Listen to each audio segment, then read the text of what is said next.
जो कुंभ येणार त्याला लाखो लोक त्या ठिकाणी येणार, लाखो म्हणण्यापेक्षा कोट्यवधी लोक त्या ठिकाणी येणार, तर ती व्यवस्था करण्याकरता आणि मध्ये येणारे काही झाडं काढायचे जेव्हा सरकारने निर्णय घेतला, काही लोकांनी विरोध केला. हा विरोध. दुसरी महत्वाची गोष्ट, कुंभमेळ्यामध्ये जे साधू संत येतात, जे काही टीका त्यांच्यावर केले जाते, टीका टिप्पणी केली जाते, यांना टीका टिप्पणी करणाऱ्यांना त्याचं काही ज्ञान नाही. हजारो वर्षापासून चालत आलेल्या परंपरा आहेत आणि त्या परंपरा मुळीत काढण्याचा अधिकार कोणालाही कोणी दिलेला नाही. अतिशय चुकीच्या पद्धतीनं वाटचाल करणारे काही लोक आहेत. मग त्यामध्ये हे जे काही कम्युनिस्ट विचाराचे लोक असतील, डाव्या विचारसरणीचे लोक असतील, त्यामध्ये आणखी एक छत्रपती संभाजी महाराजांच्या नावाचा दुरुपयोग करणारे संभाजी ब्रिगेड, त्यातले काही लोक आहेत ते निरंतर कारण नसताना त्याला कुठल्या प्रकारचं ज्ञान नाही, साधू संतांवर टीका करण्याचं काम करत असतात. तुम्हाला सेवा करता नाही तर नका करू, तुमच्यापासून काही अडलं नाही, परंतु टीका करण्याचे सुद्धा तुम्हाला काही कारण नाही. आणि तुम्हाला टीका करण्याकरता फक्त हिंदू धर्म दिसतो का? मौलाना बद्दल बोलायची हिंमत आहे का तुमची? ती हिंमत फक्त रामगिरी महाराज करू शकतो. ही व्यक्तिशः आहे, डाव्या विचारसरणीची आहे. तपोवनाचे काही झाडं म्हणणार खरं म्हणजे तेवढी झाडं न्यूजमध्ये आलं पण आम्हाला पडायचं नाही. त्या ठिकाणी काही मंडळी जी व्यक्तिश विचाराची आहे, डाव्या विचारसरणीची आहे, आपल्या विरोधी आहे, त्यांनी खूप दुभाव वाटेल तसं. कुंभमेळ्याची गरज काय? कशासाठी पैसे घेतात कुंभमेळ्यावर? साधू संत फक्त गांजा प्यासाठी गांजा बंदला पुढे येणार नाही. म्हणजे त्या हजारो वर्षाची परंपरा कुंभमेळ्याची आहे. कोटीच्या सगळे लोक त्या ठिकाणी येतात, त्याचं श्रद्धास्थान आहे, त्यांचा उत्सव आकडा वेगळा आहे. अशा विषयांमध्ये अशा धर्माबद्दल लोक इतके सहज होऊन जातात आणि आम्ही सगळे पण ऐकण्यावर राहतो. दुसऱ्याबद्दल म्हणून बघा. कुंभमेळ्याच्या पार्श्वभूमीवर नाशिक येथील तपोवनमध्ये साधुग्रामसाठी झाडे तोडली जाणार होती. याचा पर्यावरण प्रेमींनी विरोध केला. आता या वादामध्ये सरला बेटाचे महंत रामगिरी महाराज यांनी विधान केले आहे. तुम्हाला टीका करण्यासाठी हिंदू धर्मच दिसतो का? मौलवीबद्दल बोलायची हिंमत आहे का तुमची? ती हिंमत केवळ रामगिरी महाराजच करू शकतात, असे विधान महंत रामगिरी महाराज यांनी केले आहे. सरला बेट येथे गंगागिरी महाराज पुण्यतिथीनिमित्त आयोजित कार्यक्रमादरम्यान रामगिरी महाराज यांनी हे विधान केले असून यावेळी मंत्री गिरीश महाजन हे देखील उपस्थित होते. तत्पूर्वी महाजन यांनी देखील भाषणादरम्यान डाव्या विचारसरणीचे लोक हे कुंभमेळा कशाला घेताय? इथे साधू केवळ गांजा फुकायला येतात असे म्हणताय. हिंदू इतका सहिष्णू नाहीये. साधूबद्दल असे वक्तव्य कदापि ऐकून घेतले जाणार नाही आणि कुंभमेळ्याची परंपरा ही हजारो वर्षापासून चालत आली आहे. त्याबद्दल कदापि असे विधान खपवून घेतले जाणार नाही असे महाजन यांनी विधान केले. सगळ्यांचं नाव घेऊन टाकतो. आपले माजी खासदार सदाशिवजी लोखंडे, डॉक्टर दिनेशजी परदेशी, बाळासाहेबजी संतेजी, अविनाशजी कलांडे, बाबासाहेब किडे, दशरथजी बनकर, आमचे मित्र धनंजयजी धोरडे, ज्ञानेश्वरजी जगताप, कल्याणजी रानोडे, कैलासजी पवार, पंकजजी ठोंबरे, संदीपजी ठोंबरे, प्रशांत नाना, प्रभाकर बारसे, बंडू वाणी, प्रताप धोरडे, पंजारी गाडे, अजून बरेच लोक या ठिकाणी उपस्थित असतात.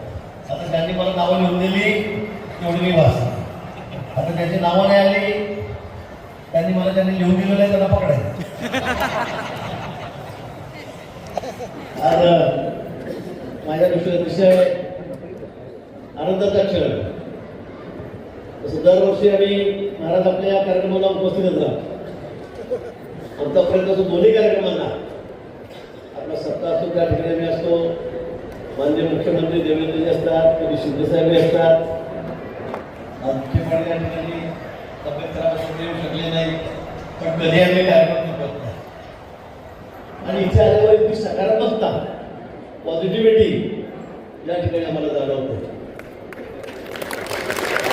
सगळे बघताना सगळे ग्रामीण भागातले शेतकरी, शेतमजूर आहेत. म्हणजे पंढरपूर नंतर मला इथे यायला खूप आनंद होता. आध्यात्मिक वारसा असलेले स्थान, योगीराज प्रपूजनीय गंगागिरी महाराज यांच्या वास्तव्याने पुढील झालेला सगळा हा भाग आणि इतका भरलेला असतो सगळा साधू संत सगळे भाविक थोड्या मोठ्या संख्येमध्ये आपल्या ठिकाणी येतात. त्यामुळे कुठलाही कार्यक्रम असला, किती व्यस्तता असली तरी मला या ठिकाणी यावं सतत वाटत असतं. आणि म्हणून अनेक कार्यक्रम असताना निवडणुका समोर आहेत, माझ्याकडे 5 महापालिकेचा चार्ज आहे, तरी सुद्धा सगळे कामं बाजूला ठेवून निश्चित त्या ठिकाणी आलो. आणि खरं म्हणजे बुद्धी परमेश्वर आपल्याला देत असतो, त्याच्याशिवाय जमतच नाही. त्याच्यामुळे अनेक कामं निघत असतात. पण या ठिकाणी यायला मला अतिशय आनंद झाला.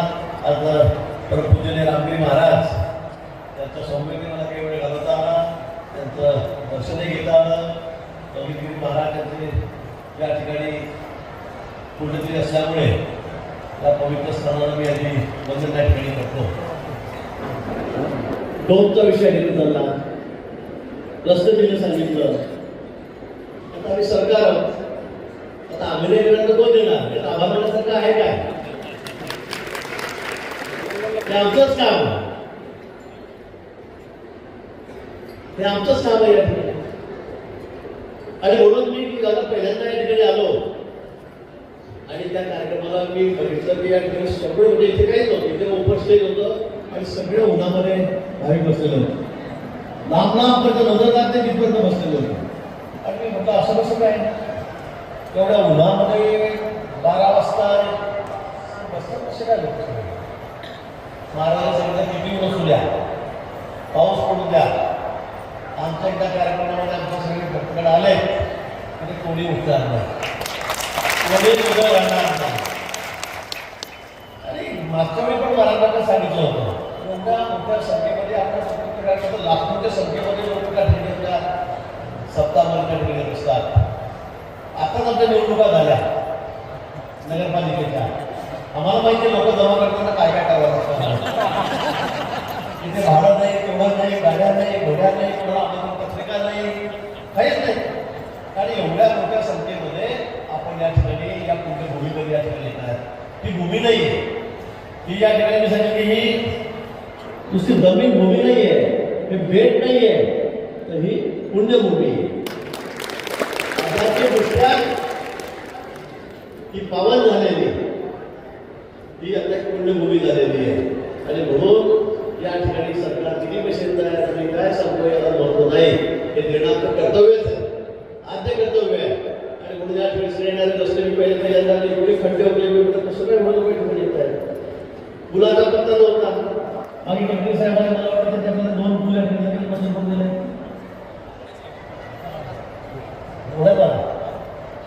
चंद्रकांत दादा होते, त्यांनी सुद्धा आपल्याला पूल दिला.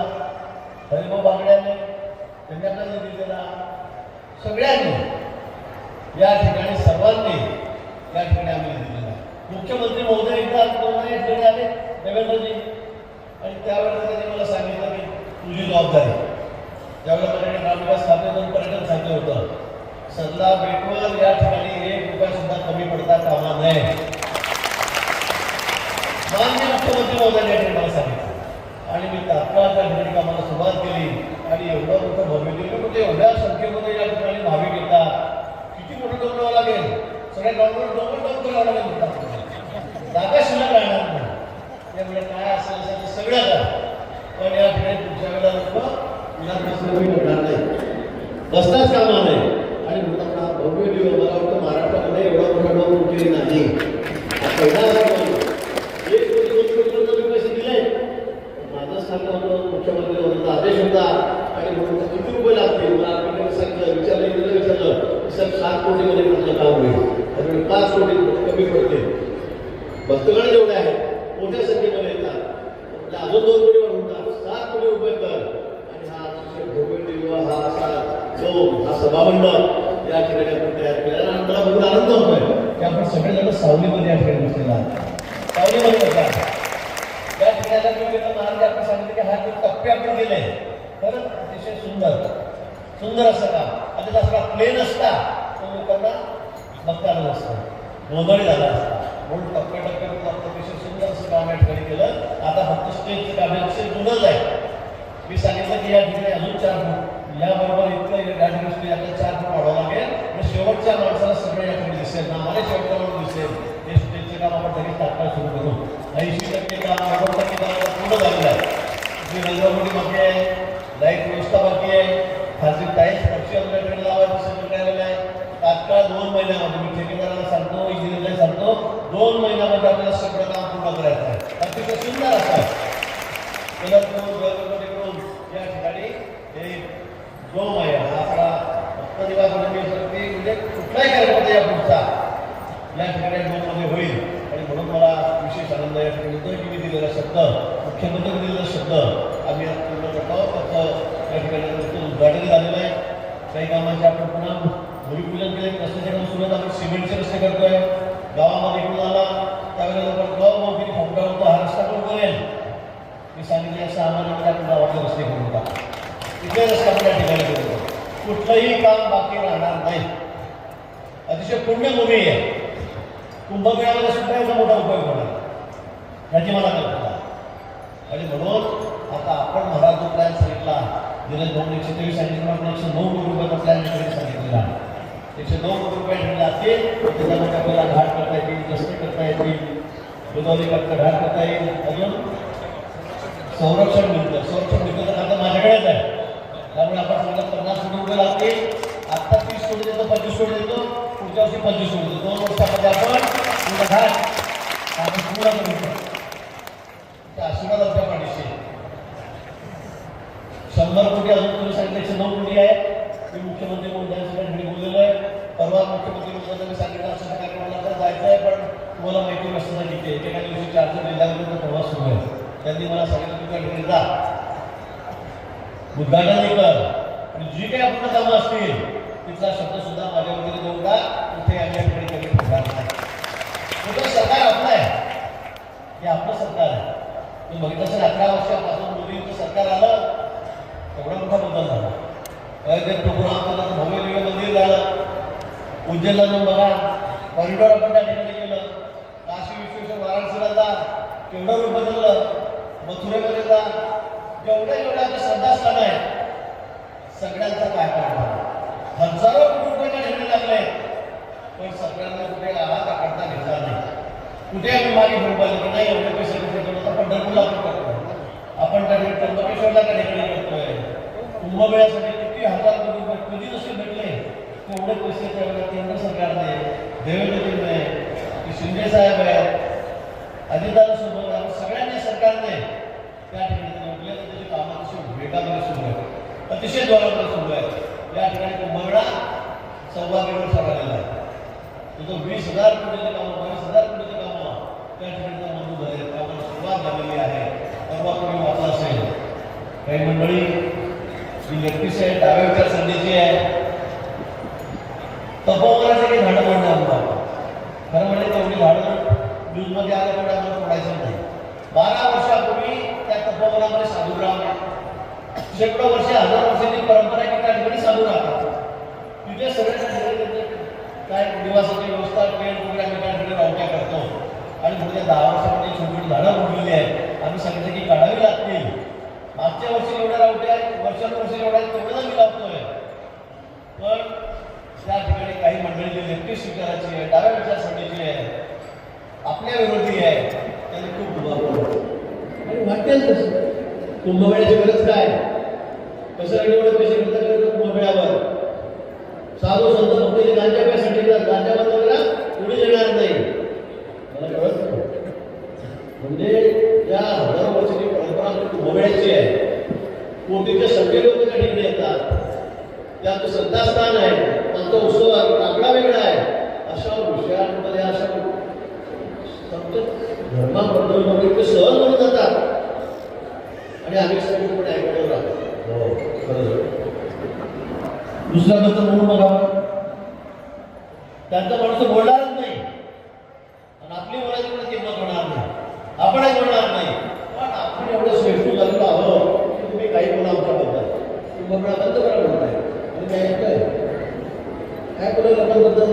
आपल्यामध्ये असे आहे, आपल्या देश आहे. आणि म्हणून मला वाटतं मी काही करतो सांगितलं हे तर तुमच्या 4 जन्मामध्ये शक्य नाही, बोलणं रद्द होणं शक्यच नाही. आणि साधू संतांबद्दल तुम्ही असं बोलू नका. देशभरातल्या सगळ्या हातावर आपण साधू संत त्या ठिकाणी येतात. अनेक वर्षाची आपली परंपरा आहे, त्याची धर्माची परंपरा आहे आणि त्याबद्दल अजिबात असं बोलता कामा नये, अजिबात बोलता कामा नये. आणि म्हणून मला वाटतं केंद्राचा विषय नाही आहे. आम्ही सगळ्यांचा ऐकून घेतो किंवा मी मला प्रतिकार करत नाही याचा अर्थ असा होणार नाही. आणि म्हणून त्या ठिकाणी ते काय 500-700 झाडं मी सांगितलं मुळासकट काढतो, लहान झाडं दुसरीकडे लावतो, 70-80% झाडं लागतील, वाचतील, 2-3-4 खराब होतील. मी त्यांना सांगितलं की या बदल्यामध्ये तुम्हाला 15,000 झाडं आणि ती 20 फुटाची बघितलं टीव्हीमध्ये पत्रकार 20 फुटा झाडं मी 1200-1300 किलोमीटर आंध्रमध्ये गेलो. आंध्र प्रदेशात गेलो, हैदराबाद 400 किलोमीटर गेलो निवडणुका त्या दिवशी 6 तारखेला. आणि ती झाडे एककडे घेऊन आलो. आता रोज झाड बघून रोज 1,000 झाड येतात, रोज आम्ही खड्डे करतोय, झाडं लावतोय, खत टाकतोय, त्याला ड्रीप केलं, त्याला 15,000चं एक झाड लावणार. तुम्ही म्हणाल 20,000 लावतो, तुम्ही जागा द्या 25,000 लावतो, तुम्ही सांगा 50,000 झाडं लावतो. इतकी झाडं लावतो की नाशिकच्या झाडाचा अजून काय पण तुम्ही म्हणाल की ते बघण्याच रद्द करा. काय गरज आहे? साधू संत फक्त गांजा प्यायला येतात हे आम्ही अजिबात ऐकतात, ते अजिबात आपण जाणार आम्ही इतकेच ऐकतो नाही. आणि म्हणून आपण झाडं लावायला सुरुवात केलेली आहे. 20 फुटाची मोठी झाडं, वडाचे, पिंपळाचे, लिंबाचे, जांभळाचे, चिंचेचे, आंब्याचे मोठी झाडं आम्ही पण आम्हाला संवर्धन करायचं, आम्हाला संवर्धन करायचं आहे, आम्हाला झाडं लावायचे, वाचवायचे. मोदींनी तर सांगितलं की 1 पेड़ माँ के नाम, त्यांनी 140 लोकांना आवाहन केलेलं आहे सगळ्यात एक झाड लावली. 140 कोटी झाडं लावली. निसर्गाचं संवर्धन झालंच पाहिजे. पण या ठिकाणी आमची भूमिका असताना मूळ 5-25 लोक येतील आणि काही कौतुक करतील त्या अजिबात ठिकाणी चालणार नाही. आणि म्हणून कुंभमेळ्याच्या आमंत्रण देतो. आपल्या या ठिकाणी कुंभमेळ्यासाठी महाराज जे कामं असतील ते मला सांगा. तुम्ही सांगितलं 109 कोटी 20 कोटी मी आपल्याला मंजूर केलं. आता राज्यामध्ये 70 कोटी रुपये. मी उद्या परवा मुंबईला गेल्यावर माननीय मुख्यमंत्री महोदय त्यांना सांगणार त्यांनी मला आधी शब्द दिलेला आहे. काय जे असेल तुमचा प्लॅन घेऊन या, काय कसं त्याची तरतूद मी करून देतो. मला खात्री आहे राहिलेली 70-80 कोटी सुद्धा मुख्यमंत्री म्हणून तात्काळ मंजूर करते, तात्काळ मंजूर करते. एका वर्षात ते 2 वर्षाला करणार. त्यावेळेला शेतकरी 15-20 हजार रुपये द्यावे लागले. दुष्काळी परिस्थिती आहे. लाडक्या पिढी आमच्या त्यांना जगदेवींनी सांगितलं, एकट्याने सांगितलं की आम्ही असेपर्यंत तुमचा पगार होणार नाही, ते पर्यंत होणार नाही. आणि थोडा आमचा एक हात असेल आहे. मी म्हणून की 100 कोटी सगळ्यांचा 2 वर्ष लागले तरी चालतं. 30 कोटी तुम्ही आताच होतो तुम्हाला 70 कोटी मधले आपण 2 टप्प्यामध्ये या माणसामध्ये घेऊन पुढच्या मार्फत या 2 वर्षामध्ये 109 कोटीचे सगळे कामं पूर्ण करण्याची जबाबदारी ही सरकारची आहे, आमची आहे, माझी पण आहे. त्याबद्दल आपण अजिबात काळजी करू नका. शेवटी हे राज्य हा देश सगळं आपल्या भरोशावर चाललं, आपल्या भरोशावर चाललेलं आहे. धर्म असेल तर देश वाचेल.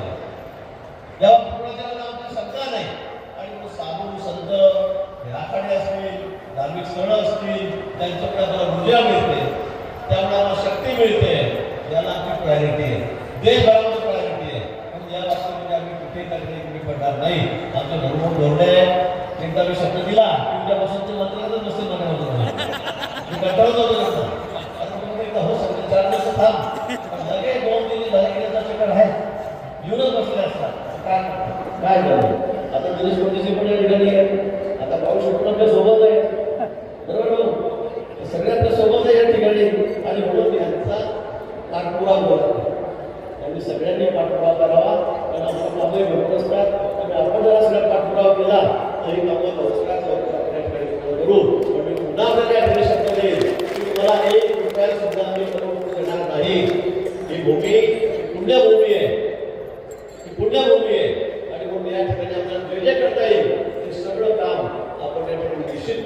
घेऊया एवढं त्या प्रसंगी आपल्याला आश्वासन देतो. आणि मला या ठिकाणी बोलावलं या ठिकाणी पवित्र अशा कार्यक्रमाला या ठिकाणी येता आलं त्याबद्दल आपल्या सर्वांचे साधू संतांना मानतो.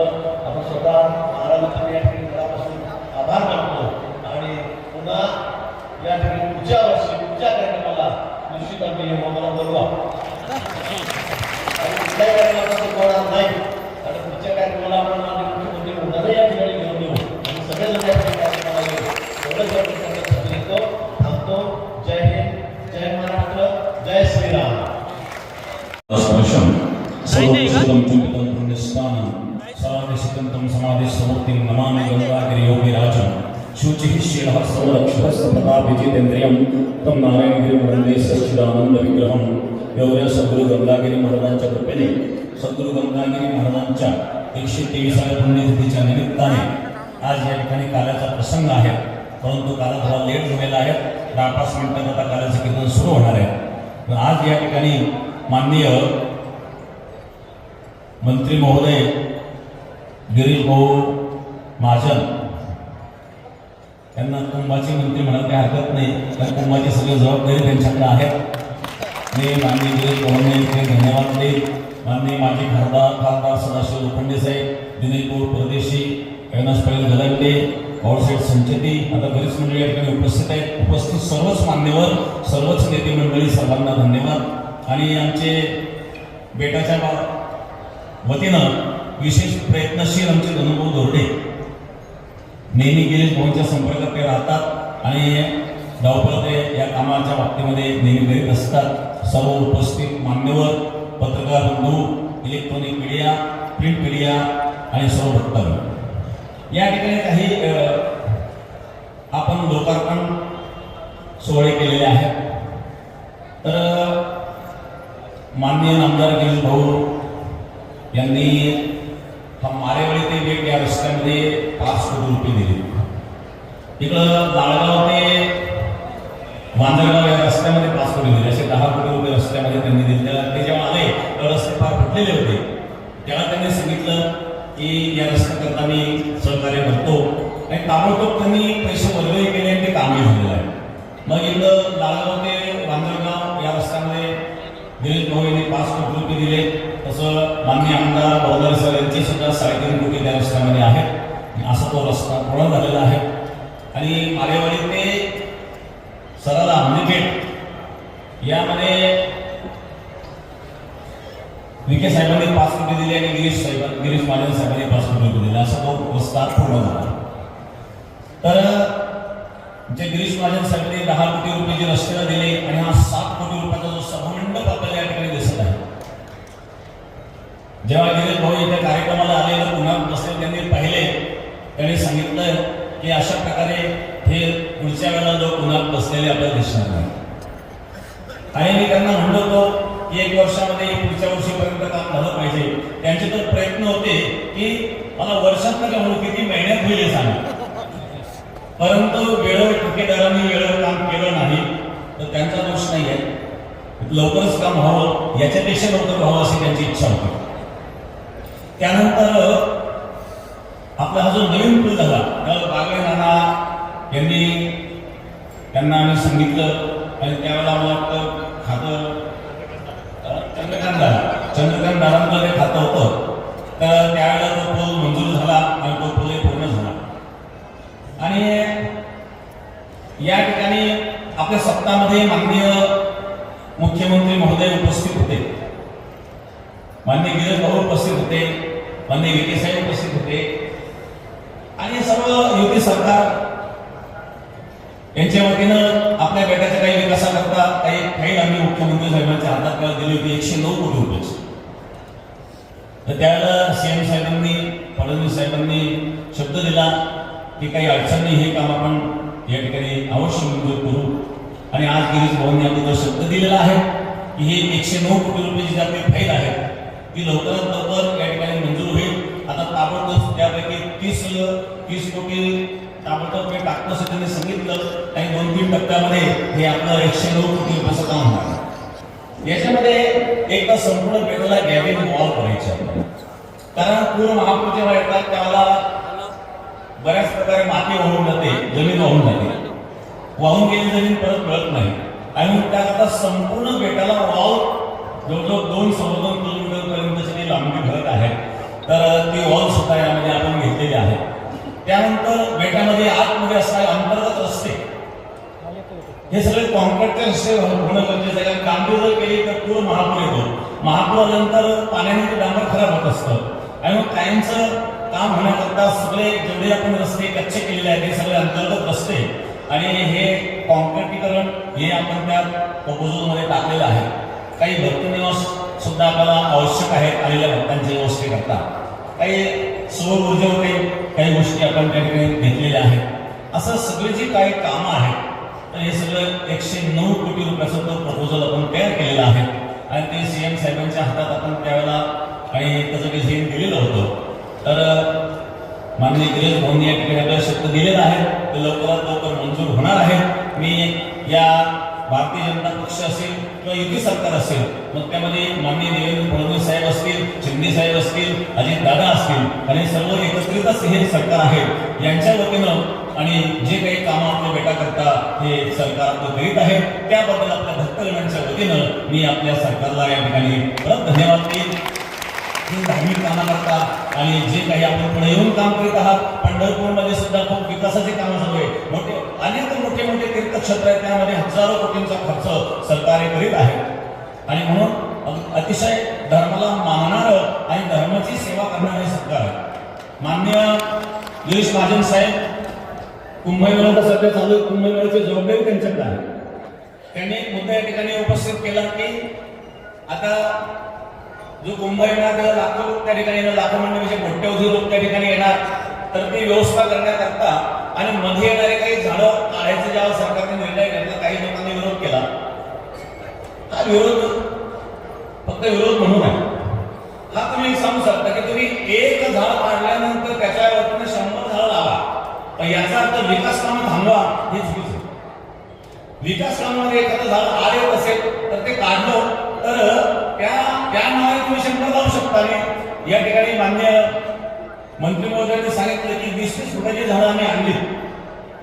हे निघणार नाही 200-300 झाडं निघणार आहे पण 15,000 झाडं त्यांनी आणलेले. त्यांचं म्हणणं आहे 50,000 लावलं त्या आणि म्हणून 100-200 झाडं काढले म्हणजे खूप काही त्या ठिकाणी निसर्गाचा ऱ्हास होतो असा अर्थ नाहीये.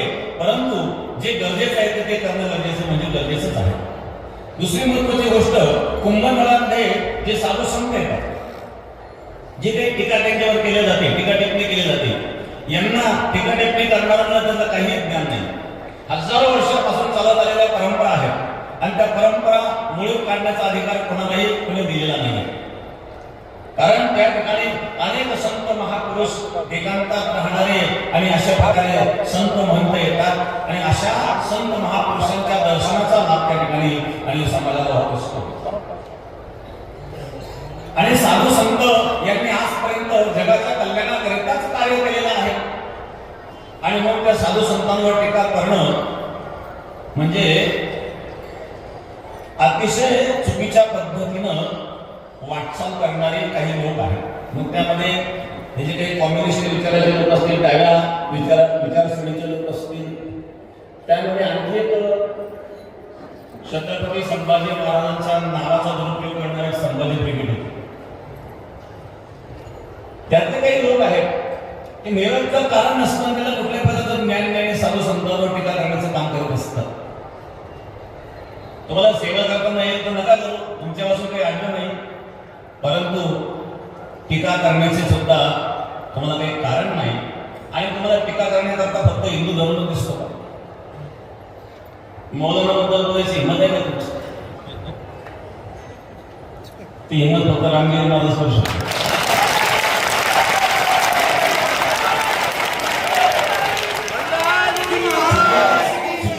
म्हणण्याची सुद्धा हिंमत तुमच्यामध्ये असली पाहिजे आणि ज्या ठिकाणी चुका असतात, ज्या ठिकाणी अन्याय अत्याचार होतो तिथं तुम्ही बोलू शकत नाही. आणि साधू संतांच्या मात्र विरोधामध्ये आणि काहीतरी काहूर माजवण्याचा प्रयत्न केला जातो. निश्चित अशा लोकांना समाज देखील माफ करणार नाही.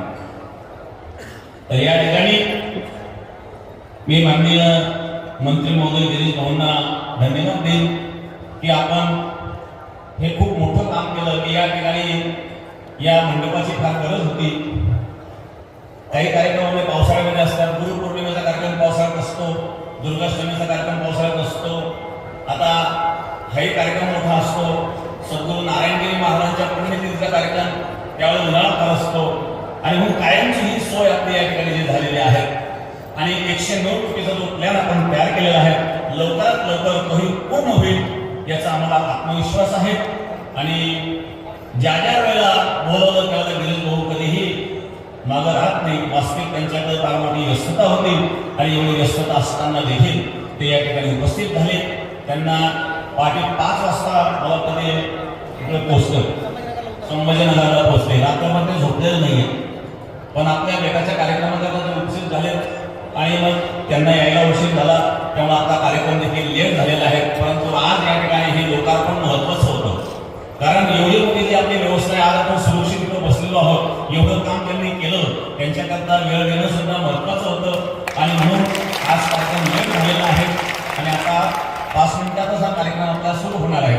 मी माननीय गिरीश भाऊंना धन्यवाद देईन. आणि आता गिरीश भाऊंनी शब्द दिला, परंतु आता पाठपुरावा करायचं काम काय का धन्यवाद आता एक पाठपुरावा काम तुमचं आहे. आणि वैजापूर तालुक्याचे होते डॉक्टर या ठिकाणी उपस्थित आहेत. तर डॉक्टर दिनेश भाऊ परदेशी आणि धनुभाऊ अविनाश पाटील बाळूशेठ आहेत.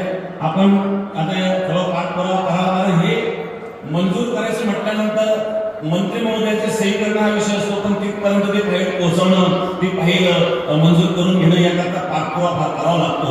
आणि म्हणून आपण सर्वांनी मिळून जर पाठपुरावा केला तर लवकरात लवकर ते पैसे मंजूर होतील आणि आपल्या बेटाला, संपूर्ण बेटाला सुरक्षा भिंत झाली म्हणजे ही कायमची सुरक्षा, पिढ्याने सुरक्षा निर्माण होईल आणि इथले अंतर्गत कामं सुद्धा लवकरात लवकर संपतील.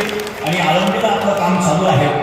आळंदीला खूप मोठं जवळजवळ आळंदीला जे जाऊन आहे आपल्याला बरेच लोक आले जाऊन, त्यांनी पाहिलं असतं की ते मोठं काम आहे. जवळजवळ 10-12 कोटीच्या पुढे तो सगळा खर्च आपला होणार आहे. 500 कोटी आजपर्यंत खर्च होऊन गेलेले त्या कामाला आणि लवकरात लवकर ते आपण पूर्ण करणार आहोत. परंतु ते काम आपल्या सर्वांच्या लोकवर्गणीतून होणार आहे. आम्हाला जेवढं करता येईल तेवढं आम्ही करतो, कारण कथा कीर्तनाची आलेली दानदक्षिणा आम्ही तिथंच वापरतो. तर तरी सुद्धा एवढ्या कोट्यवधी रुपयाच्या कामामध्ये दानदक्षिणा पुरत नाही, कारण कीर्तनाची दक्षिणा मागण्याची पद्धत आपल्या परंपरेत नाहीये.